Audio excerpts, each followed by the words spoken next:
میں فراز اقبال مرنے سے پہلے یہ وصیت کرتا ہوں کہ میری نماز جنازہ میرا بیٹا نہیں بلکہ میری بیٹی دعا پڑے گی۔ میری اس وصیت کے پیچھے میری بہت بڑی خواہش ہے۔ میں نے اپنی بیٹی کو ہمیشہ نیک پایا ہے۔ پوری زندگی اس نے کوئی گناہ نہیں کیا۔ وہ بہت پاک کردار تھی۔ میں چاہتا ہوں میری نماز جنازہ میری بیٹی ہی پڑھائے، کیونکہ وہ ایک پاکیزہ اور فرما بردار شخصیت ہے۔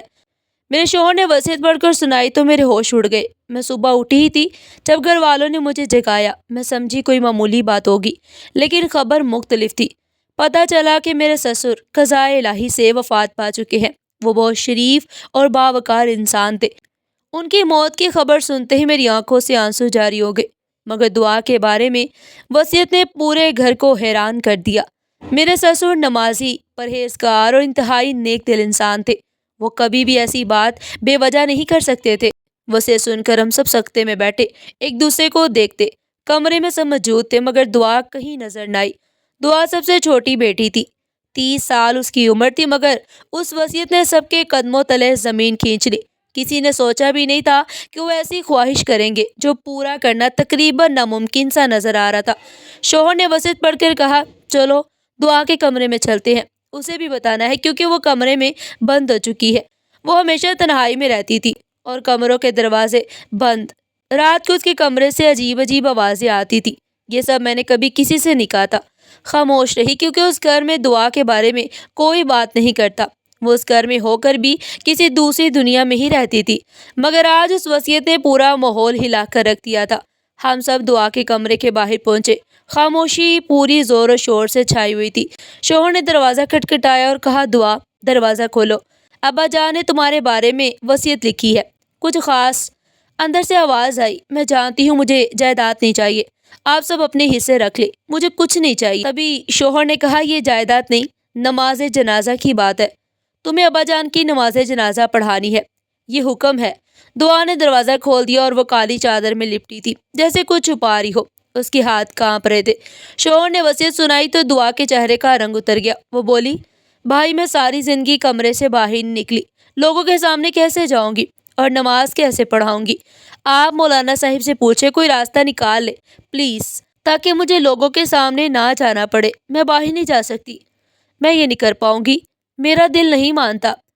تبھی شوہر غصے میں آیا اور بولا، تمہیں شرم آنی چاہیے، یہ تمہارے باپ کی آخری خواہش ہے، اسے ٹال نہیں سکتی تم۔ کوئی بیٹی اپنے باپ کی آخری خواہش سے جان نہیں چھڑاتی۔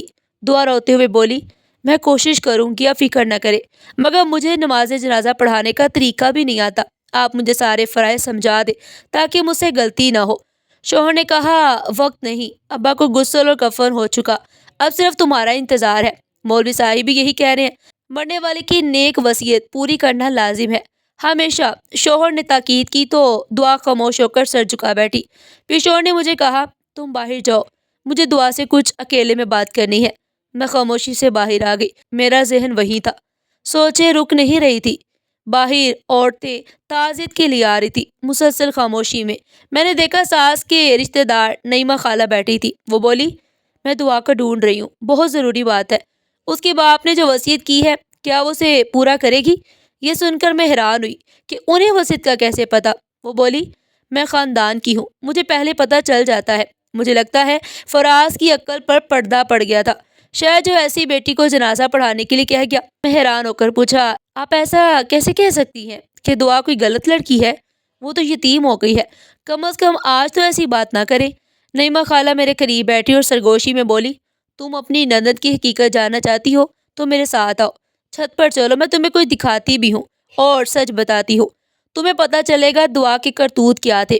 اس گھر میں تم کہو گی اسے تو سلام تک نہ کیا جائے، نماز تو دور کی بات ہے۔ مجھے لگتا ہے یہ وصیت بھی کوئی کھیل ہے، ایک فریب، اور یہ سب کچھ دعا نے خود کروایا ہے اپنی چالوں سے۔ ان کی بات سن کر میرے ہوش اڑ گئے اور میرا دل کانپ اٹھا، مگر اس میں اس بیچاری کا کیا قصور تھا؟ دعا تو ہر وقت اپنے ہی کمرے میں رہتی ہے۔ ارے بیٹا، یہی تو اس کا سب سے بڑا فائدہ ہے، وہ ہر وقت ہی اپنے کمرے میں چھپی رہتی ہے، پتہ نہیں کیا کیا بدکاریاں کرتی ہوگی، اور لوگوں کے سامنے نیک ہونے کا تاثر دیتی ہے۔ اس کے باپ نے اسی کا نام نماز جنازہ کے لیے لیا۔ اپنی وصیت میں بھی یہی بات خاص طور پر لکھ دی کہ دعا میری بہت پاک صاف اور نیک بیٹی ہے، میں اپنی نماز جنازہ اسی کے ہاتھوں پڑھوانا چاہتا ہوں۔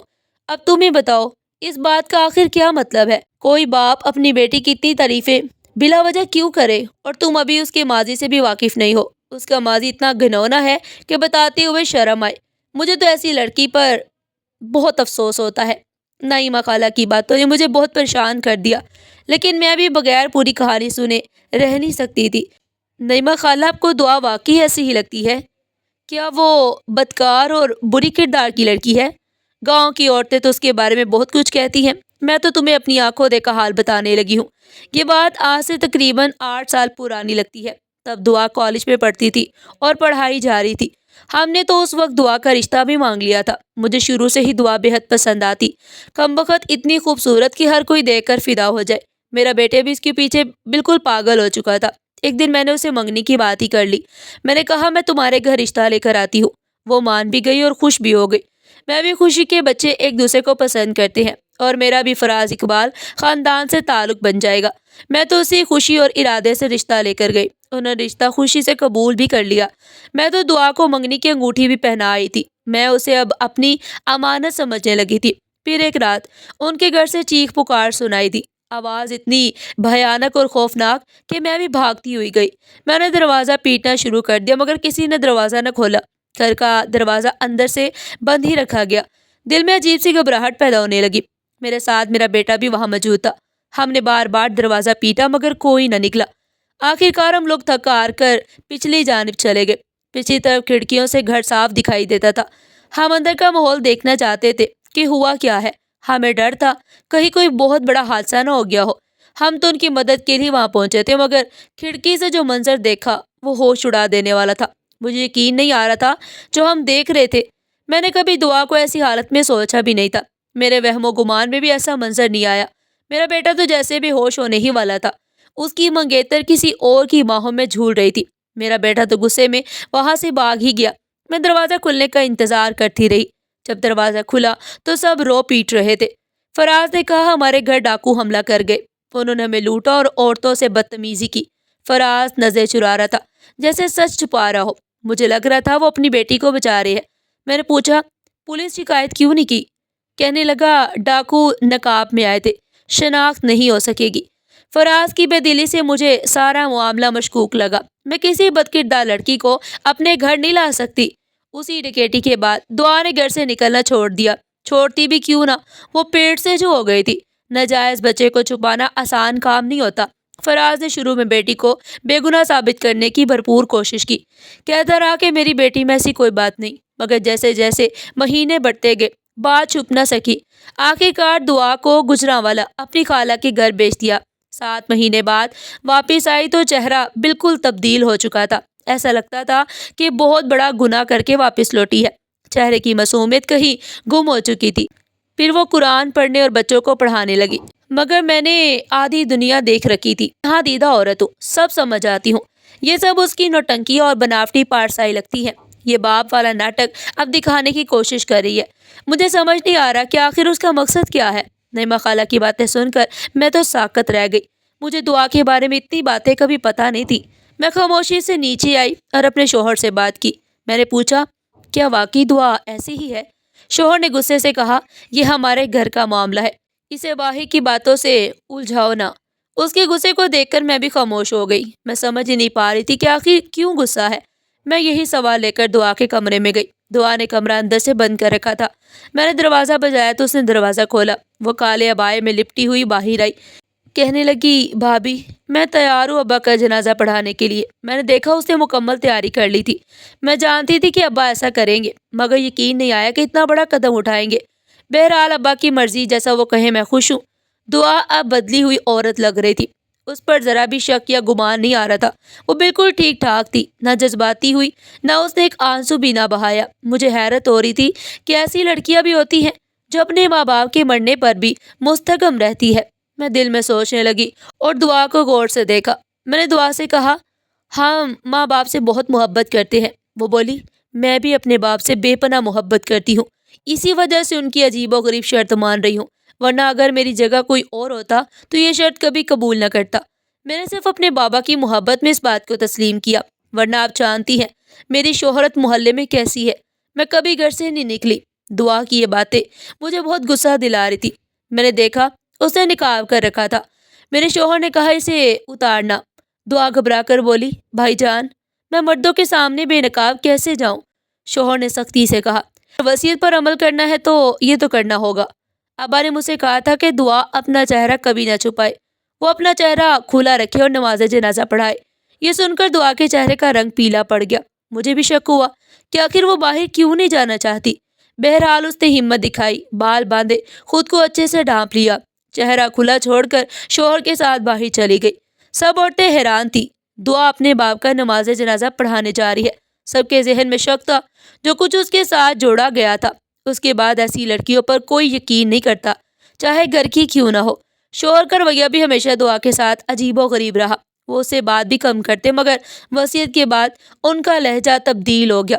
جیسے ہی دعا گھر سے نکلی، عورتیں طرح طرح کی باتیں کرنے لگی۔ پتہ نہیں اب کیا کرے گی، وہاں مردوں کو بہکانے جا رہی ہے، وغیرہ وغیرہ۔ کچھ عورتیں تو دعا کے کردار پر سخت باتیں کر رہی تھی۔ شام کے وقت جنازہ دفن ہو گیا۔ شوہر دعا کو گھر واپس لایا۔ میں حیرت سے دیکھ رہی تھی، چہرے پر خوشی تھی۔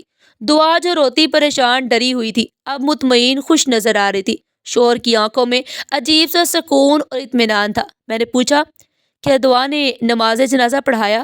شوہر نے کہا نوبت ہی نہیں آئی۔ میں حیرت سے پوچھوں ایسا کیا ہوا؟ وہ مسکرائے، بولے میں نے کہا تھا نا کہ وصیت کے پیچھے بڑی حکمت ہے۔ ہمیں آج سمجھ آ گئی، ایک باپ اپنی اولاد کے لیے سوچتا ہے۔ انہوں نے کہا اب گھر میں تیاری کرو، مہینے بعد دعا رخصت ہو رہی ہے، اس کی شادی ہو رہی ہے، رشتہ مل گیا، بات پکی ہو چکی ہے۔ میں شوہر کی بات سن کر دنگ رہ گئی۔ میں نے کہا آپ نے کسی کو رشتہ نہیں دکھایا، نہ گھر میں کوئی آیا، پھر یہ کیسے ممکن ہے؟ شوہر نے غصے سے کہا تمہیں کیا بتاؤں، تم ہمیشہ بد نیت رہی، تم نے بہن کے بارے میں کبھی اچھی رائے نہیں رکھی۔ شادی کی تیاریاں خود کروں گا۔ اس کا رویہ میرے دل کو لگا، مگر میں چپ رہی۔ مجھے کچھ سمجھ نہیں آ رہا تھا۔ میں نے عورتوں سے پوچھا کہ دعا نے نماز جنازہ پڑھایا؟ کسی نے صحیح جواب نہیں دیا، شاید کسی کو پتہ ہی نہیں تھا۔ شوہر نے بھی نہیں بتایا، بس یہی کہا نکاح کی تیاریاں کرو۔ میں نے شروع کر دی۔ نعیمہ خالہ وہ واحد عورت تھی جنہوں نے اصل حقیقت بتائی، آنکھوں میں آنسو۔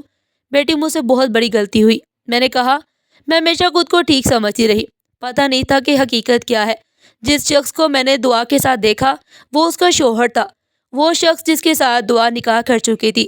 باپ کے سخت مزاج اور خوف سے اس نے کبھی کسی کے سامنے نہیں بتایا، اس نکاح کو خفیہ رکھا۔ جب گھر والوں نے بتایا قبول نہیں کیا، اسے مجبور کیا کہ وہ جھوٹ کہے اور شمائلہ کے بیٹے سے شادی کرے۔ امیر شخص سے نکاح کیا، وہ دعا سے سچی محبت کرتا تھا۔ دعا نے والدین کی وجہ سے اسے چھوڑ دیا اور وہ ٹوٹ گیا، انتقام کی آگ میں جلنے لگا، مگر خاندانی آدمی تھا، رسوا نہیں ہونے دیا۔ امید سے اس کا انتظار کرتا رہا، شاید دعا اسے واپس قبول کر لے۔ دعا نے لوگوں کی باتیں برداشت کی، مگر کبھی زبان نہیں کھولی۔ وہ شخص اس کا شوہر تھا۔ نماز جنازے والے دن بھی آیا ہوا تھا۔ جب اس نے دعا کو بے نقاب دیکھا، خود پر قابو نہیں رکھ سکا، بے اختیار قدموں میں گر کر معافی مانگی اور کہا آج میں تمہیں بیوی کے طور پر قبول کرتا ہوں۔ دعا شاید بھول چکی تھی، حالت دیکھ کر دل بھر آیا اور وہ مان گئی۔ شوہر نے کہا نکاح کی تیاریاں کرو، وہ شخص دوبارہ نکاح کرے گا، بارات لے کر آئے گا، عزت سے اپنے گھر لے جائے گا۔ دعا نے باپ کا نماز جنازہ نہیں پڑھایا، وصیت میں حکمت تھی، زندگی دوبارہ جوڑ دی گئی۔ ماں باپ مرتے ہوئے بھی اولاد کے بارے میں ہی سوچتے ہیں۔